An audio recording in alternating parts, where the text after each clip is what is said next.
ओम नमः शिवाय। हर हर महादेव। ओम नमः शिवाय। आपने देखा होगा जब किसी की मृत्यु होती है हमारे ही घर में या किसी और के घर में, जब जो है मृत्यु होती है तो लोग इतना चिंगाड़ मार मार के रोते हैं, इतना चिंगाड़ मार मार के रोते हैं कि इस तरह से शो करते हैं जैसे कि उससे ज़्यादा उस इंसान को प्यार करने वाला भगवान ने किसी और को बनाया ही नहीं। इतना चिंगाड़ मार मार के रोते हैं। भले ही जब वो जीवित था, भले ही उसने कभी उसको एक गिलास पानी की भी नहीं पूछी, भले ही उसकी कभी बात नहीं मानी या कोई भी ऐसा काम नहीं किया जो उसे पसंद था, जो व्यक्ति मर गया, लेकिन मरने के बाद इतनी बुरी तरह से चिंगाड़ मारेंगे जैसे कि उससे ज़्यादा प्रेमी व्यक्ति कोई है ही नहीं, उसका शुभचिंतक।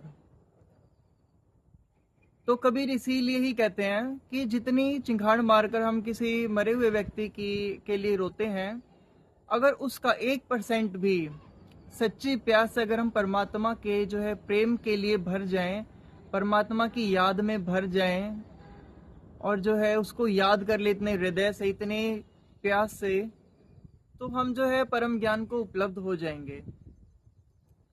लेकिन ऐसा होता ही नहीं। तो कई बार तो मैं जाता हूँ इनमें, कई बार जब कोई किसी की डेथ हो जाती है तो मुझे वहाँ पे रोने की बजाय मतलब बहुत हंसी आती है देख के। हालांकि जो गया है उसके लिए बिल्कुल आत्मा को शांति दे परमात्मा, लेकिन बहुत हंसी आती है वहाँ पे, क्योंकि वहाँ पे जो ड्रामा लोग करते हैं ना, मतलब भले ही कभी प्रेम ना रहा हो उस व्यक्ति के लिए और ना ही उस व्यक्ति ने कभी उनको प्रेम किया हो, हमेशा उल्टे काम किए हो, या फिर भी उसके लिए इस तरह से दिखावे के लिए, सारा का सारा जो है ये दिखावा है। इतने दिखावे के लिए जो करते हैं तो बहुत दुख होता है देख के और हंसी भी आती है कि मतलब कोई कैसे ऐसे इतना ज्यादा दिखावा कर सकता है। तो इसकी अगर थोड़ी सी भी प्यास अगर हम स्वयं से मिलने की लगाएं, इसका अगर थोड़ा सा भी हिस्सा अगर हम ये करें कि हम कौन है, कि या कहाँ से आए हैं, तो शायद हम मुक्त हो सकते हैं इस पागल खाने से। हाँ, ये पृथ्वी पागल खाना ही है जहाँ पे सिर्फ और सिर्फ पागल आत्माएं ही जन्म लेती हैं ठीक होने के लिए। तो इतना मतलब दिखावे की क्या जरूरत है। अगर कोई आपसे सच में प्रेम है तो आप उसके लिए मौन हो जाओगे, बिल्कुल शब्द निरर्थक हो जाएंगे। आपने देखा बहुत से लोग जब किसी की डेथ होती है तो बिल्कुल गम में चले जाते हैं, मतलब कुछ नहीं बोलते, मौन हो जाते हैं, रोते तक नहीं हैं। तो उसे हम कह सकते हैं कि हाँ, इस व्यक्ति को इसके लिए प्रेम था। तो जो जितनी ज्यादा चिंगाड़ मारे, जितनी ज्यादा छाती पीटे, यकीन मानिए घर जाके वो उसकी उतनी ही ज्यादा बुराई करेगा कि अच्छा हुआ चला गया, मतलब परेशान ही कर रखा था सबको। तो इस तरह से झूठे व्यक्तित्व को धारण करने का क्या ही फायदा। ये झूठा व्यक्तित्व आज आप किसी और के लिए धारण कर रहे हो, कल कोई जो है आपके लिए यही झूठा व्यक्तित्व धारण करेगा। तो सत्य अगर पाना चाहते हो, अगर सत्य बनना चाहते हो, अगर चारों तरफ सत्य ही चाहते हो, तो यकीन मानिए आपको भी सत्य होना पड़ेगा। ऐसे झूठ के नकाब चढ़ाने से कोई आपसे प्रेम नहीं करेगा, और ना ही ऐसे जो है झूठे नकाब चढ़ाने से आपको कुछ हासिल होने वाला है। ये जो चीजें सबको साफ साफ दिखाई देती हैं, बिल्कुल साफ साफ दिखाई देती हैं। ऐसा नहीं है कि आप इस तरह से करोगे तो लोग आपको बहुत पॉजिटिव वे में देखेंगे कि वाह देखो कितना प्रेमी व्यक्ति है, कितना प्यार। ऐसा नहीं है। लोग अंदर ही अंदर सब समझते हैं कि जीते जी तो कभी कुछ हुआ नहीं, कभी इन्होंने आपस में बात तक नहीं की, कभी मतलब प्रेम के दो शब्द नहीं बोले एक दूसरे को, और मरने के बाद ऐसी चिंगाड़े मार रहे हैं कि बस अंदर ही अंदर हंसते हैं लोग कि तो ऐसा ड्रामा ना करें। अगर सच में किसी व्यक्ति से प्रेम है आपको, अगर सच में किसी व्यक्ति को अपनापन समझते हो, तो मौन हो जाइए, कुछ पल उसकी आत्मा की शांति के लिए प्रार्थना कीजिए। और सबसे बड़ी बात है, उसके जाने के बाद उसकी बुराई ना करें, घर जाने के बाद या चार व्यक्तियों में बैठने के बाद कि अच्छा हुआ चला गया, उसने तो सबको परेशान कर रखा था। आप उसकी अर्थी पे तो आप चिंगाड़े मार रहे हो और बाद में आप कह रहे हो कि अच्छा हुआ चला गया, सबको परेशान कर रखा था। तो ये डबल व्यक्तित्व के सारे आप नहीं जी सकते, और ना ही आप जीवन में कोई ये ऐसा ही व्यक्ति बना सकते हो जो सच में आपसे प्रेम करे।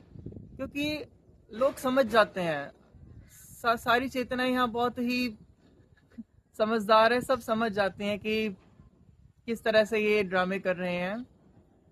तो इनसे ज्यादा तो मुझे बहुत वे सही लगते हैं जो मौन हो जाते हैं या कुछ नहीं बोलते, भले ही उनकी आंखों में एक पानी ना आए, यकीन माने, लेकिन उनको सबसे ज्यादा दुख होता है।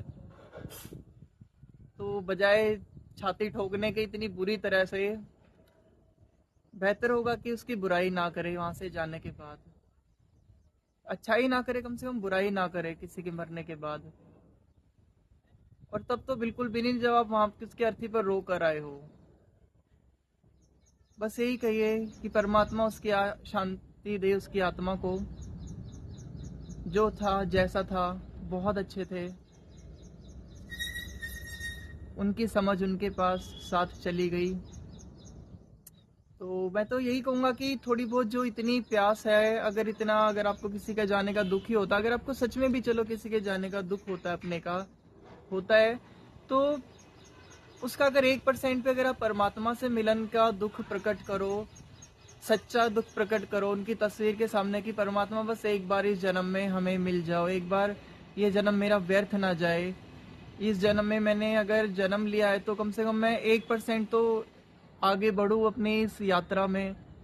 बिल्कुल मैं वहीं पे ही अटकाऊँ जैसा पिछले जन्मों में की यात्रा छोड़ के गया था या गई थी। तो थोड़ा सा अगर इस रास्ते पे अगर हम अपने आंसू बहाएं, इस रास्ते पर अगर हम अपनी प्यास दिखाएं परमात्मा को, तो यकीन मानिए परमात्मा आपसे बहुत खुश होगा। और एक ना एक दिन ज़रूर आपको जो है अपने भीतर प्रवेश मिल ही जाएगा। तो बजाय बाहरी ड्रामा करने के, बाहरी ड्रामा दिखाने के, लोगों में अटेंशन पाने के, आप एक बार सच्ची प्यास से भर के देखिए। वो तो इंतज़ार करता है कि कोई मेरे लिए रोए तो सही, कोई मेरे लिए सच्ची प्यास से एक बार भरे तो सही। लेकिन हम उसकी मतलब याद ही नहीं आती। अगर याद आती भी है तो बस 2 अगरबत्तियां घुमा के चले आते हैं, 1-2 फल चढ़ाए आते हैं, दूध चढ़ाए आते हैं। ये चीज गलत नहीं है, पर उसके सच्ची प्यास बहुत जरूरी है। हम जाते हैं, दूध चढ़ा देते हैं और मांग लेते हैं करोड़ों का बिजनेस हो जाए, ये हो जाए, वो हो जाए। उसका क्या सार बताइए। ये जिनके करोड़ों के बिजनेस है, क्या उनके पास सच में शांति है? या फिर जिनके पास, जो आपके पास नहीं है, जो परमात्मा से मांग रहे हैं, एक बार जिनके पास है उनकी हालत देखिए आप। आपसे ज्यादा बदतर हालत में वो जी रहे हैं। उन्होंने भी कभी यही सब मांगा था, लेकिन आज फिर भी उन्हें जो है संतुष्टि नहीं मिली।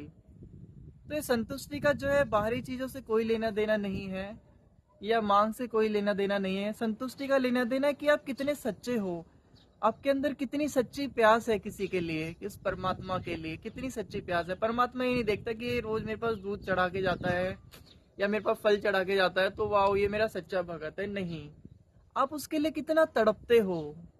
जैसे मैंने एग्जांपल दिया, किसी की मरने के बाद हम कितना चिंगाड़ मारते हैं, अगर हम इसकी थोड़ी सी भी सच्ची जो चिंगाड़ है, जो सच्ची जो प्यास है, हम जो है परमात्मा के लिए कर दें, तो वो बरस पड़ेगा। वो इतना करुणावान है, इतना मतलब वो दयावान है कि उसमें अगर आपको, आपके अंदर थोड़ी सी भी ऐसी दिखे सच्ची प्यास, तो वो इस तरह से बरसेगा कि आपको भर देगा, भर देगा आपको शक्तियों से, भर देगा आपको प्रेम से, भर देगा आपको करुणा से, ज्ञान से, हर चीज से आपको इस कदर लबालब कर देगा कि आप कहोगे मेरी तो हैसियत ही नहीं थी। मतलब इतना कुछ बरस गया उस परमात्मा की जो है बरसात मेरे ऊपर इतनी बरस गई, मेरे जैसे छोटे से जीव के ऊपर।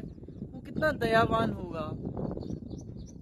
तो सच्ची प्यास बनाइए, और जिसके लिए भी, अगर आपके लिए सच में किसी के लिए दुख होता है, कुछ होता है, तो उसको सच्चा दिखाइए। ये झूठे लबादे पहनने से, झूठे चेहरे दिखाने से, यहाँ पे कुछ और, पीठ पीछे कुछ और, तो ऐसा करना किसी और के लिए नुकसानदायक नहीं है, ये आपके लिए ही नुकसानदायक है।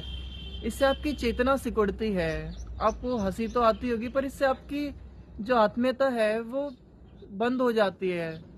बिल्कुल ही आपके अंदर जो प्रेम है, जो हृदय खुल के विराट रूप धारण कर सकता था, पूरे ब्रह्मांड को समा सकता था, वो सिकुड़ के बिल्कुल ऐसा हो जाता है बीमार। बिल्कुल ही बीमार हो जाता है हृदय अगर हम इस तरह से करते हैं।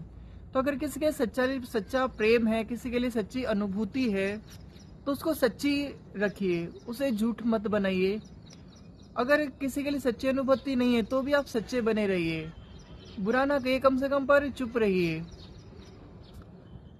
तो यही है कि थोड़ी सी परमात्मा के लिए भी प्यास बनाइए, जितना हम बाहरी संसार के पीछे भागने की प्यास बनाते हैं, थोड़ी सी उस महाशक्ति के लिए भी, जिसने इस संपूर्ण ब्रह्मांड को गढ़ा, उसके लिए भी थोड़ी प्यास दिखाइए।